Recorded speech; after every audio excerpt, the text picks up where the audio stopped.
बोला तुम्हारे समान कोई पुरुष नहीं, मेरे समान कोई नारी नहीं, और मम अनुरूप पुरुष जगमाई, देखो खोज लोक तुम्हाई। मैं अपने अनुरूप दुल्हा को खोजने के लिए तीनों लोक में गई, पर मेरे समान कोई मिला नहीं, और मन माना कछु तुम ही निहारी। आपको देख करके आप भी ऐसा मत समझ लेना कि आप बड़े हैंडसम हो, कछु तुमको भी देख करके कुछ मन माना है। बोले कुछ हमें निहारी, और कुछ बोले कुछ इन्हें निहारी। जो गोरे भाई साहब बैठे हुए, मन माना कछु तुम्हें निहारी। तो राम जी ने बड़ी सहजता के साथ में कहा। अब ये रामायण का चरित्र सुनना, ये चरित्र की कथा है। इसमें राम जी किससे बात कर रहे हैं? राम जी के सामने खड़ा कौन है? शूर्पणखा, एक ऐसी स्त्री जो खुद भी चरित्रविहीन है और ऐसी जादू डाल रही है कि राम को भी चरित्रविहीन करना चाहती है। अगर ऐसी स्त्रियां तुम्हारे जीवन में आ जाएं तो राम के चरित्र को जीवन में उतार। श्री राम जी बात किससे कर रहे हैं? शूर्पणखा से। लेकिन रामायण में पढ़ो, शूर्पणखा से बात करते समय देख किधर रहे? ये राम का चरित्र। शीतय चितय कही प्रभु बाता, अहय कुमार मोरे लघु भ्राता। शीतय चितय कही प्रभु बाता, अहय कुमार मोरे लघु भ्राता। राम जी, अगर ऐसी चरित्रहीन स्त्रियां तुम्हारे सामने आ जाएं और तुम्हें चरित्र भ्रष्ट करना चाहें, सर्वश्रेष्ठ आचरणवान पुरुष को उस समय अपनी दृष्टि अपनी पत्नी पर रखनी चाहिए। राम जी देख रहे हैं अपनी पत्नी की ओर, सीता जी की ओर देख रहे हैं, और बात शूर्पणखा। सीतय चितय कही प्रभु बाता, और अहाई, ये मेरी पत्नी है। चेत ने देखने की दृष्टि से बता दिया, तुम समझ लो ये मेरी पत्नी। अहाई कुमार, वो मेरा जो छोटा भाई है वो कुंवारा है, और अहाय कुमार। अब लक्ष्मण जी कुमार थे क्या? पर राजनीति की भाषा में जब तक राजा पिता है तब तक उनके बच्चे कुमार ही कहलाते हैं। मनुस्मृति में एक दूसरा अर्थ दिया है कि जो साधक अपनी पत्नी को छोड़ करके विवाह होने के बावजूद भी 12 वर्ष तक असंपृक्त भाव से रह जाए, ब्रह्मचर्य व्रत का पालन करे, तो उसे कुंवारा ही माना जाता है। और लक्ष्मण जी महाराज को 13वां वर्ष चला है, इसे अहाय कुमार बोल रहे हैं। और कुमार का अर्थ होता है कुमानी कौमदी, पृथ्वी, पृथव्याम या मोदते सकुमार, जो पृथ्वी पर जिसने काम को नष्ट कर दिया। अहाय कुमार मोर लघु भ्राता, ये मेरे छोटे भाई हैं। और दूसरा तीसरा एक अर्थ इसका और है, अहाय कुमार का तुम अहिनी हो। तुलसीदास जी ने तुम्हारे बारे में परिचय दिया कि शूर्पणखा रावण की बहनी और दुष्ट हृदय दारुण जैसे अहिनी। अहिनी मानी नागिन हो तुम, तो नागिन के लिए पति तो नागी ही होना चाहिए।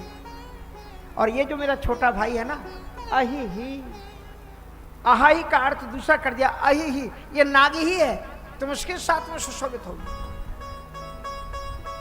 और उसने कहा ठीक है, इनकी पत्नी तो इनके पास में रहने दो, इनके पास चलो। खट्ट से आ गई लक्ष्मण जी के पास, और लक्ष्मण जी ने सुन लिया कि बड़े भाई साहब ने हमको क्या कहा। बड़े भाई साहब ध्यान रखना, अपने से छोटे उम्र के लोगों के साथ में मजाक करना नहीं चाहिए, और अगर मजाक करोगे तो फिर वो मजाक करेंगे तो फिर बुरा मन मानना, मर्यादा होती। राम जी ने लक्ष्मण जी को कुमार कहा, तो लक्ष्मण जी ने भी व्यंग कर दिया धीरे से, वहीं जाओ। सुंदर सन में उनकर दासा, पराधीन नहीं तोर समासा, प्रभु समर्थ, उन्हीं के पास में तुम जाओ, क्योंकि वो अयोध्या के राजा हैं। और अयोध्या के राजा तो 3-3 शादियां पहले करते रहे, पिताजी की भी 3 शादियां थी, तो वो राजा हैं, इसलिए वो दूसरी भी कर ले तो कोई हर्जा नहीं। प्रभु समर्थ, वो समर्थ का उन्हीं दोष गुसाई, हम तो सेवक है, हमारे साथ ही थे। अब वो फिर राम जी के पास, राम जी ने फिर लक्ष्मण जी के पास पहुंचा, और बार बार जब इधर उधर किया तो उसके नाक में गुस्सा आ गया कि मेरा मजाक उड़ा रखा है ना। ये जब तक है ना बीच में, तब तक इसी तरह से मजाक उड़ेगा, इसलिए पहले मैं इसे खत्म कर दूं, उसके बाद बता। और इसलिए भयानक रूप धारण करके सीता जी को खाने के लिए आगे बढ़ी और रूप भयंकर प्रकट भई। और जो उसने भयानक रूप धारण किया त्यों ही राम जी ने लक्ष्मण जी की ओर देखा और लक्ष्मण जी को एक संकेत कर दिया। क्या संकेत किया? एक उंगली ऊपर की और एक उंगली नीचे की, और ऊपर मानी आकाश, शब्द गुणकम आकाशम, शब्द तन्मात्रा है उसकी, और शब्द की इंद्री कान है, उसके कान खत्म कर। और नीचे मानी पृथ्वी, और यत्र यत्र गंध तत्र तत्र पृथ्वी, सा तत्र गंधवती पृथ्वी, और इसकी तन्मात्रा गंध है और गंध की इंद्री का नाक है। इन दोनों को खत्म। और लक्ष्मण जी महाराज ने फिर कहा कि बहुत सुंदर, now you are looking so beautiful, आओ मैं तुम्हारा श्रृंगार कर लूं, अब तुम्हारा वास्तविक रूप अच्छा लगे। फिर लक्ष्मण जी महाराज के पास में एक ऐसी लपीली सी तलवार थी जो मुड़ सकती थी। कहा ये जो तुम्हारे जरा बाल बिखर गए ना, इनको जरा मैं ठीक कर दूं। और फिर लक्ष्मण जी महाराज ने उस तलवार को ऐसे रखा मस्तक पर। आप सोचो कि यदि लक्ष्मण जी ने नाक काटी थी तो पकड़ा तो था नहीं, उससे कान बचा के भाग जाना चाहिए था। खड़ी रही शौक से कि अब ये भी कान काट लूं, तो होता है। और अगर पहले कान काटा था तो नाक लेके भाग जाना चाहिए था। तो समझ लेना शूर्पणखा का चरित्र भी बड़ा गहरा है। शूर्पणखा ने जानबूझ करके नाक कटवाई है। आप जानते हो शूर्पणखा को विधवा किसने बनाया? रावण के सगे, शूर्पणखा के सगे भाई रावण ने उसके पति विद्युजीवी को मारा। और जिस समय रावण ने उसके पति विद्युजीवी को मारा था, उसी समय शूर्पणखा ने अपनी चूड़ियों को तोड़ते हुए प्रतिज्ञा कर ली थी कि रावण, जैसे आज तूने मेरी चूड़ियां तोड़ दी हैं, मैं भी सौगंध खाती हूं कि जब तक मैं लंका की एक एक राक्षसी की चूड़ी नहीं तोड़वा दूंगी तो भी मैं शांति पूर्वक नहीं बैठूंगी। इसलिए वो जानबूझ करके राम जी के पास आए।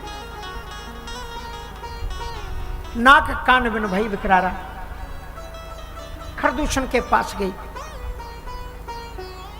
14,000 निशाचरों की सेना को लेकर के खरदूषण आए। खरदूषण में एक विशेषता थी, रावण ने उसके बारे में कहा है खरदूषण मुहिसम बलवंता, मेरे समान भगवान बलवान थे। क्योंकि उनके पास में वरदान था कि उन्हें कोई दूसरा मार ही नहीं सकता था। वो आपस में ही एक दूसरे को मार सकते थे, दूसरा नहीं मार सकता था।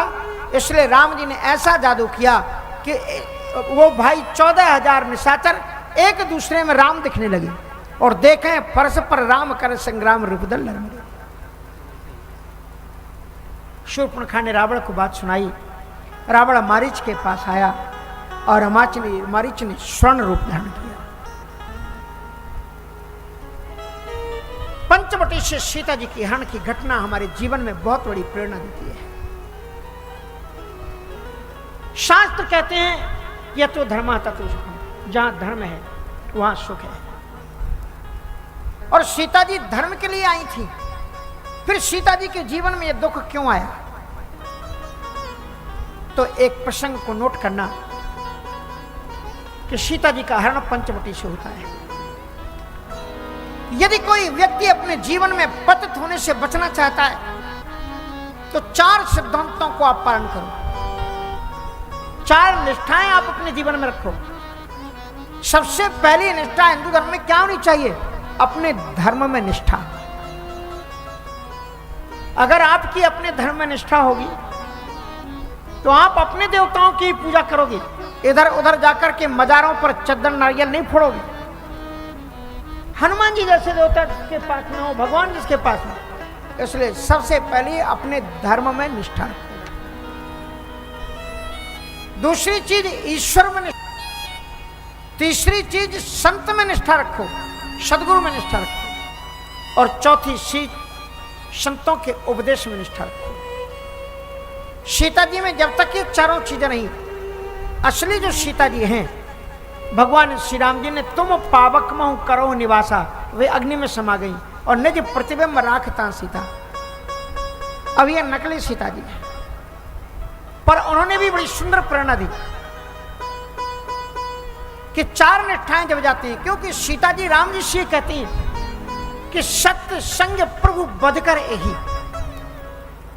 जब तक सीता जी का चिंतन राम के चरणों में रहता है, 12 वर्ष व्यतीत हो गए, कोई कष्ट नहीं आया, 13 वर्ष व्यतीत हो गए।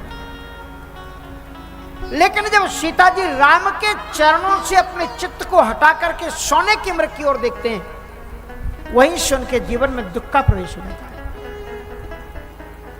हमारे भी जीवन में दुख तब आता है जब हम ईश्वर की उपासना पूजा छोड़ करके हाय पैसा हाय पैसा हाय पैसा, टका कर्मा टका धर्मा टका ही परमम तपः यस्सु पार्श्वे टका नास्ति हा टकटका। इसलिए ये जीवन को राष्ट्र के प्रति, धर्म के प्रति, सभी के प्रति एक श्रद्धावान बनाना चाहिए। ये जिंदगी तो तुम्हें मिली हुई है, लेकिन इसमें कितने कर्ज हैं आपको पता नहीं।